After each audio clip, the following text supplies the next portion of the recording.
Hello everybody! Today I'll be making an unboxing and upgrade video about the MSI Stealth 18HX AI laptop.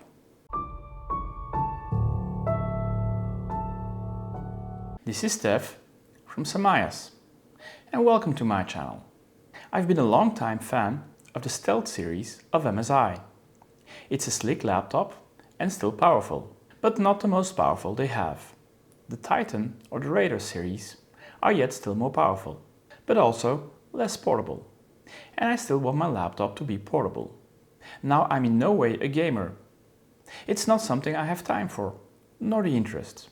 There's so much other things to do, to explore, and there's simply not enough time left. So when I bought my previous laptop, roughly 2 years ago, this one, the MSI Stealth 17 Studio, I didn't go for the best graphics card, since I didn't think I would need it.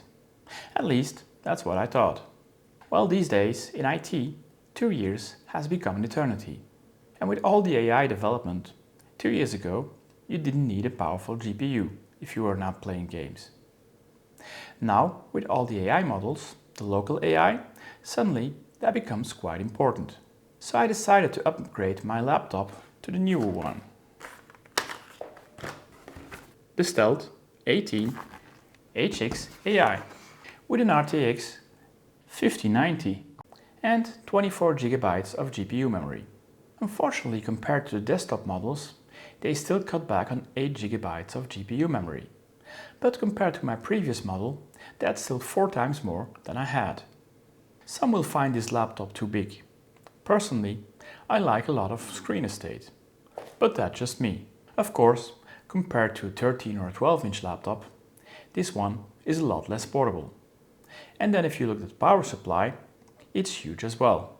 But in life, you have to make choices. Also, if I compare the two laptops, this one versus the previous one had the possibility to have 2 NVMe drives, and both drives were filled. The newer one, unfortunately, only supports 1 NVMe drive. And of course, memory is also king these days, with AI models, etc. So I've decided to upgrade my already new laptop to a new 4TB NVMe drive, and also to change the memory, which is 2 times 32 GB, to 2 times 48, which apparently is a maximum currently on this laptop. I don't know why a 64 GB SODIMM is not supported, but according to specs, it is what it is. And I didn't decide to take the risk. So let's start unboxing. So, as you can see, the box is nicely wrapped, closed, nicely aesthetically.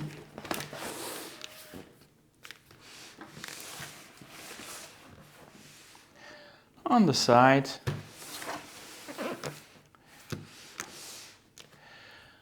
side, we have the exact specs. So let's open it up.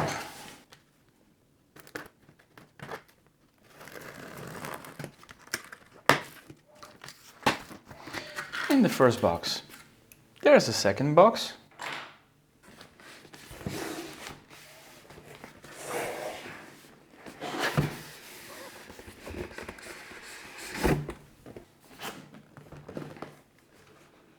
A nice little box, nice logo, MSI, Intel inside.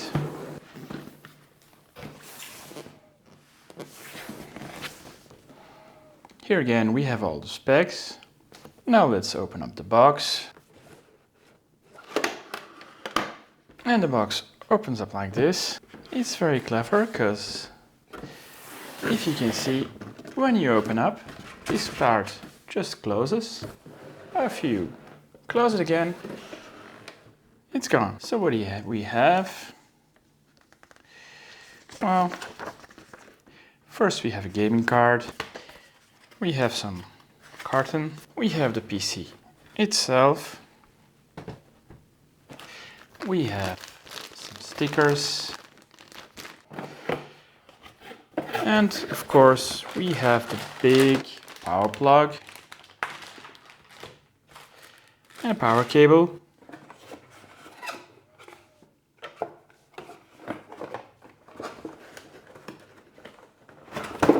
And everything else seems to be empty. So let's close up the box. And so of course a big European power cable.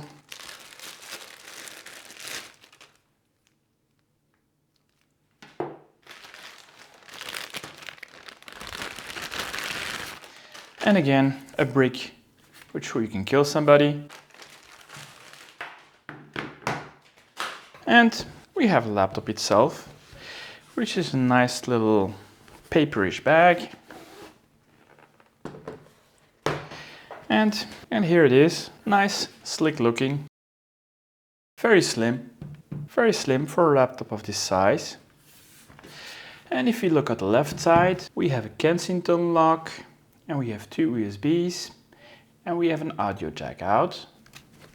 If you look at the back, we have the power plug, we have an HDMI cable, and we have an Ethernet cable. And then we have 4 fans. And if you look at the right, we still have a SD card slot, and we have 2 Thunderbolt 4 ports. And in the front, there's nothing. And if we now open it up, again, a nice little cover. We have a quartz keyboard. We have a fingerprint reader, and we have clearly 2 speakers, and we have a big touchpad. And of course, in the top, we have camera, microphone, and possibility to close the camera or not. So now let's power it on and see how it lights up. It's handy if you want to roll up your cable. You have some scratches, which is probably staying there, which you can easily re-scratch if you need to. And so let's plug it in. And now press the power button, and we have a nice little logo, and we have the first power on. We have a reddish color, and Windows is starting up for the first time, where you can configure it. Let's power it off again. Now if we look at the initial software which is installed on the laptop, we have Office 365, we have Office OneNote, and we have all the necessary drivers. And with the exception of Norton 365, there doesn't really seem to be any bloatware installed. Now if I look at the device drivers, everything is recognized. I have audio input and processing, I have biometric face recognition, and I have Bluetooth which is working. I have 2 cameras, one infrared, one normal. I have 1 disk drive and 1 USB drive in there. I have a normal display. I have firmware. I have HID devices. I have my standard keyboard. I have my mouse tracking. I have my Wi-Fi and network and Bluetooth device. I have a neural processor. I have a USB drive in there. I have my default print queue. I have my processor. I have my TPM. I have my storage controller. I have my system devices. And I have my USB devices. Now if I look at the list of all apps, everything seems quite normal.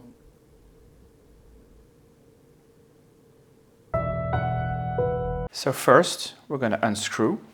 We're going to remove the existing NVMe drive, and then we're going to put in a new one. And then second, the machine has 2 times 32 gigabytes, and I'll upgrade it to 2 times 48 gigabytes. So let's try to open it. So let's try to get all the screws open in a nice and fashionable way, and then see what comes out. And let's hope that all the screws are the same, but I doubt it, because there's a long one. And this is probably a short one. And this is probably a short one. And this is probably a long one.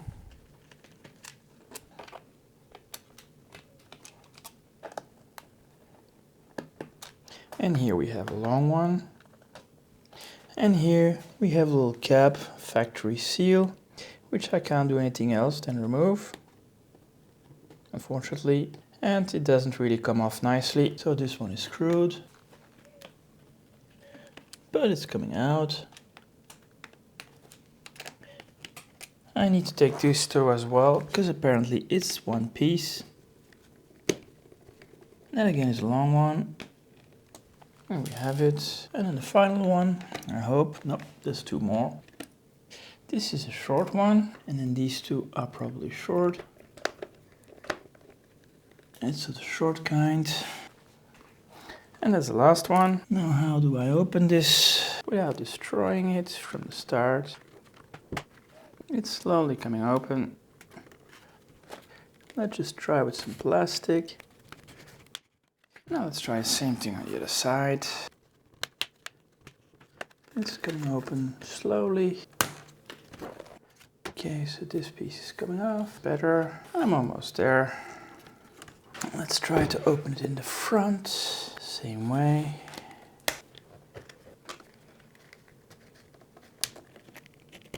There we have it. A little bit more open. Now let's try to get the final straw. Almost there. Let's try again. Almost there. Last bit. And we have it open. Nice and solid one. So this is the disk. The question is, where is the memory? So let's first tackle the disk. Let's gently open this. And so we'll be replacing with a new Samsung 990 Pro 4TB. That means that afterwards we need to reinstall everything. The Samsung is nicely wrapped, as you can see here. And let's unscrew this one. And let's put in this one. Let's rescrew. So part 1 is done. And now I need to figure out where the memory is and if I can replace it. So apparently the RAM should be here. And now let's try to pop this one out. It's a protective cover. Try to gently push it out.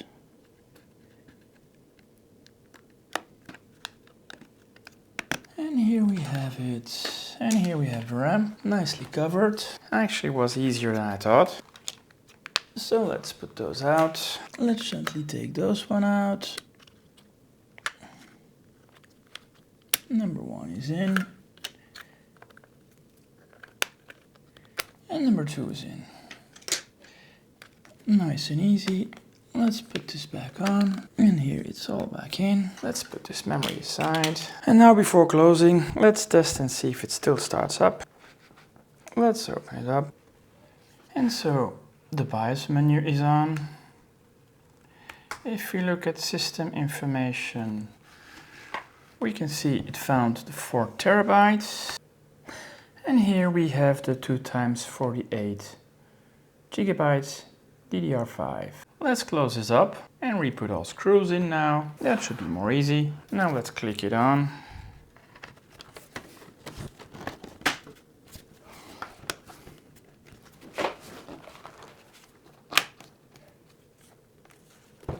Closing it up is much easier than opening it up.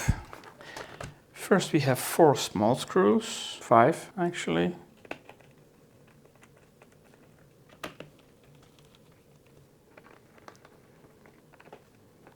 Now we have the long screws.